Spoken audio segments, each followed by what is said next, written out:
Hai, I'm Wisnu Kumoro and welcome back to my video. Dan di video kali ini saya pengen bahas mengenai smartphone ini. Ini adalah Samsung Galaxy Z Fold 5 dan juga saya akan bahas mengenai penilaian saya. Apakah kalian sebaiknya upgrade ke smartphone ini? Entah kalian adalah pengguna seri sebelumnya atau juga pengguna smartphone Android yang bukan smartphone lipat ataupun pengguna iPhone. Apakah kalian sebaiknya upgrade ke smartphone ini? Saya akan bahas di video kali ini. Jadi selamat datang di Curhat Gadget.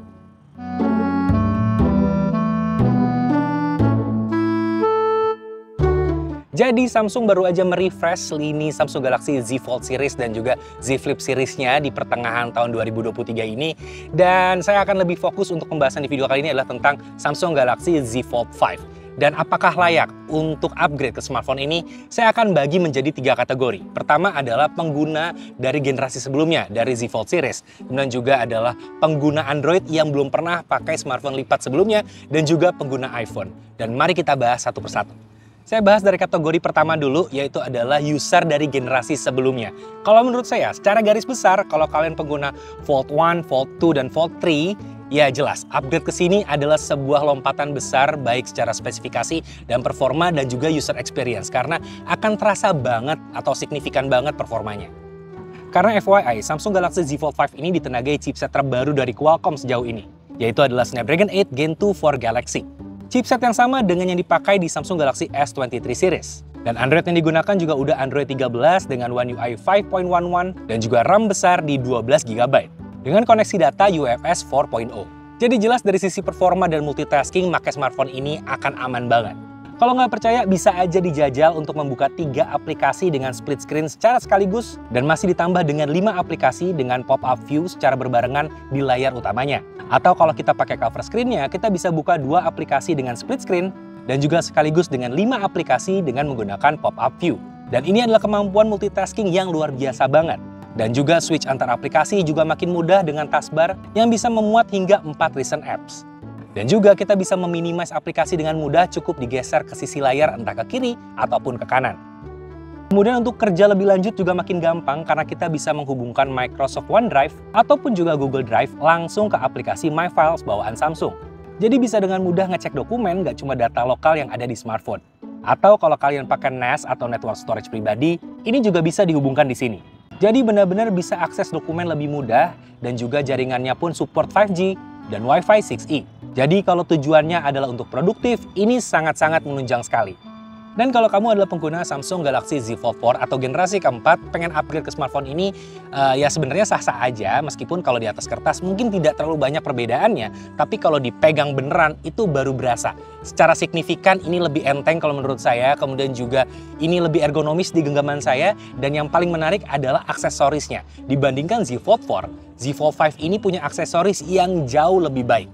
Baik dari sisi warna, baik dari sisi bentuk, Z Fold 5 ini menyediakan aksesoris yang jauh lebih pocketable, lebih enak lah, lebih bagus dibandingkan Z Fold 4 yang menurut saya seperti masih mencari bentuk dan formulasi yang paling bagus. Dan lagi perlu diingat kalau ini ada peningkatan secara spesifikasi baik dari secara chipset dan juga vapor chamber coolingnya yang diklaim bisa 38% lebih adem dibandingkan generasi sebelumnya. Jadi ya, itu cukup untuk menjadi sebuah pertimbangan. Lalu kemudian untuk pengguna Android yang belum pernah pakai smartphone lipat sebelumnya, mungkin akan dihadapkan dengan pertanyaan klasik. Smartphone lipat itu sebenarnya bisa dipakai buat apa aja? Dan mungkin itu juga ada di kepala kalian. Well, memang saya akui ketika paling nggak seminggu pertama berubah dari smartphone biasa ke smartphone lipat, itu akan ada adjustment atau pembiasaan kebiasaan karena penggunaannya sungguh sangat berbeda. Tapi ya paling hanya beberapa hari pertama aja, karena setelah itu kalian akan punya pola sendiri bagaimana cara memanfaatkan smartphone lipat kalian.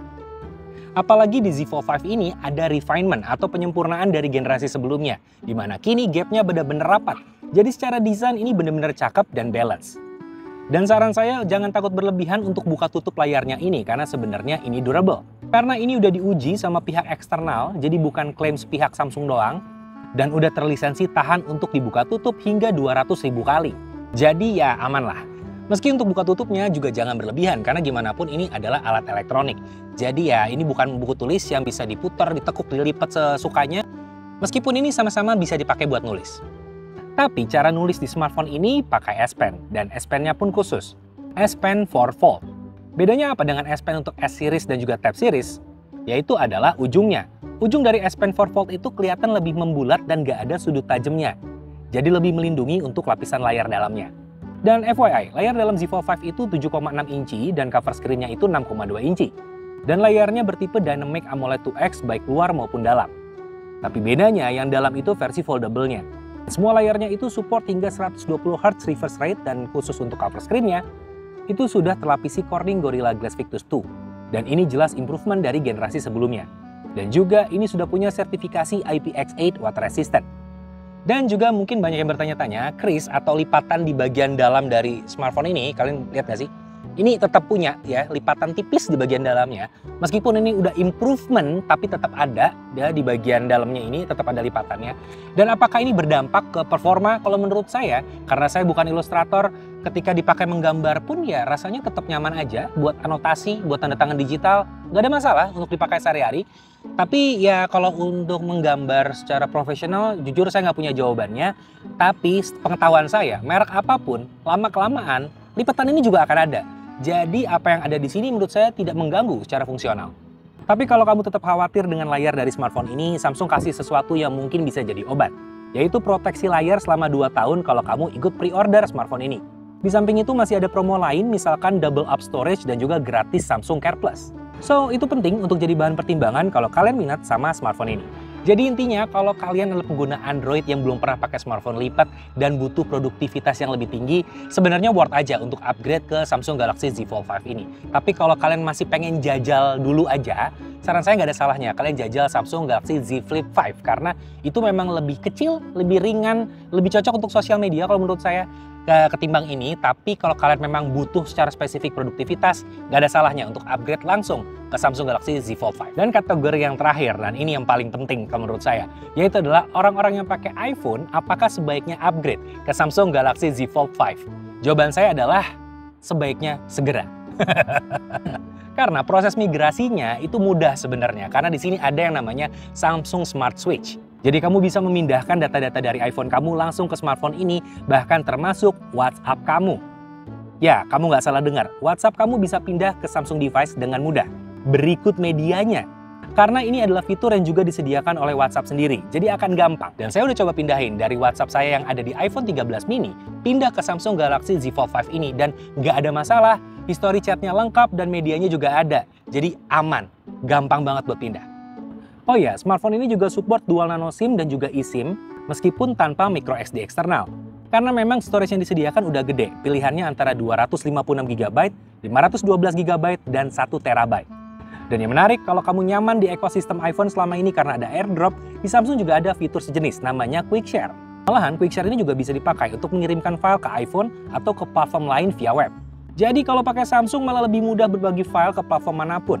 Bahkan kalau kamu pakai laptop berbasis Windows, kamu juga bisa pasang Quick Share di laptop kamu, dan kamu jadi bisa transfer file dari smartphone ke laptop dengan cepat kayak AirDrop. Keren banget ya. Dan kemudian juga yang paling epic dari semua ini menurut saya adalah hasil kameranya. Karena dengan adanya cover screen, jadi kita bisa selfie dan juga record vlog dengan menggunakan kamera belakang. Dan termasuk juga semua fitur canggihnya. Kita bisa tetap melihat previewnya dengan mudah karena ada cover screen. Dan experience kalau ngevlog pakai smartphone ini rasanya kayak pakai mirrorless karena previewnya gede. Dan lagi kameranya ini bisa merekam video hingga 8K 30fps dan foto zoom hingga 30 kali pembesaran atau foto kualitas 50 megapiksel. Dan belum lagi ada rangkaian fitur yang keren-keren seperti portrait, kemudian juga director's view. Dan ini adalah favorit saya, di mana kita bisa merekam menggunakan kamera depan dan belakang sekaligus untuk bikin konten jadi makin variatif lagi. Dan entah kalian tahu nggak sebenarnya kamera di smartphone ini bukan cuma kamera belakang dan depan, tapi juga ada kamera dalam. Karena ada under display kamera di bagian layar dalamnya, dan jelas ini jadi pembeda dari produk-produk brand sebelah. Karena sejauh ini mereka nggak punya kan yang kayak gini, ya belum ada mereka. Dan itu adalah opini saya tentang apakah kalian sebaiknya upgrade ke Samsung Galaxy Z Fold 5 berdasarkan kondisi kamu. Jadi kamu yang mana? Silahkan direnungkan aja, dan semoga opini saya bisa menjadi bahan pertimbangan buat kamu. Dan informasi lebih lengkap silahkan cek aja link di deskripsi, saya taruh keterangannya di situ. Dan ya, sekian video dari Wisnu Kumoro, sampai jumpa di videonya Wisnu Kumoro berikutnya. Dadah!